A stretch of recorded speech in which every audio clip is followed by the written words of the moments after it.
يا لهوي عليك يا بهانة، لغاية دلوقتي ما بتعرفيش تصلحي سوستة البنطلون بتاعتك البايظة. تعالي بعد الفيديو دوت هتعرفي ازاي تصلحي سوستة البنطلون البايظة اللي عندك من غير ما تحتاجي اي حاجة من حد. صلي بينا على النبي عليه افضل الصلاة والسلام، وبصي وركزي كويس جدا في الفيديو دوت. طبعا انت بتكوني فكه السوسته خالص، وزي ما انت شايفه كده بقفل معايا الغرزه حلو، وببدا احط السوسته. بصي شايفه انا حطاها ازاي؟ عند البتليته الاماميه، وبحط الوش في الوش، وببدا امشي خط مستقيم، وبحط الخيط بيبقى بنفس لون درجه الخيط اللي انا شغال اللي هي في البنطلون ذات نفسه.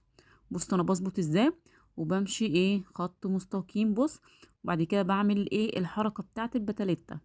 بس كده بصوا سبتت ازاي معايا. شايفين يا جماعة؟ اللهم بارك، سبتت والخياطة بتاعتها ايه مش باينة.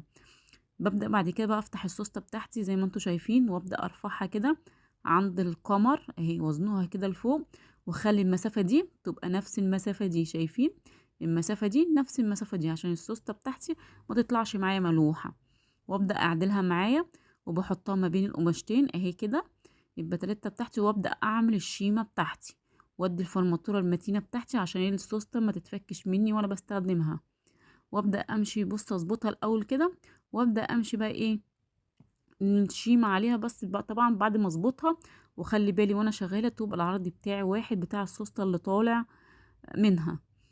بس كده. وبعد كده بدي برضو الفرماتورة بتاعتي.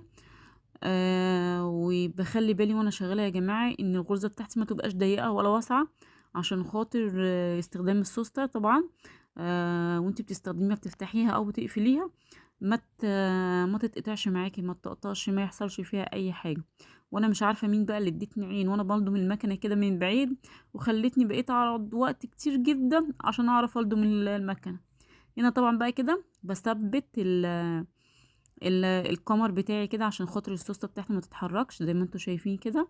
وابدا اشيل اي خيط زياده خالص اهي بصوا، وابدا احط دي كده جواها اهي شايفين، وابدا اعمل الاتجاه التاني برضو واخيطها كده، واعمل الفرماتوره بتاعتي هنا كده، واشيل بقى ايه اول باول كده، اشيل الخيوط بتاعتي عشان خاطر ايه ما فيش حاجه ايه تفضل جوه عند السوسته وتتبهدل معايا، والسوسته ايه تتعمل بالخيوط دي ويحصل لها حاجه.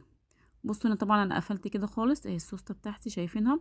ببدا اشطب كده. بصوا بقى الحته ديت لازم انا امشي خط كده مستقيم، وابدا اعمل الفرماتوره بتاعتي. بصوا ابدا احطها كده تحت المكنه. انت لسه لغايه دلوقتي ما صليتيش بينا على النبي في الكومنتات؟ يلا بقى عشان انت تاخدي الثواب وانا برضو اخد ثواب زيك. طبعا هنا بصوا ببدا ان انا امشي بيها طبعا عكس الدواس،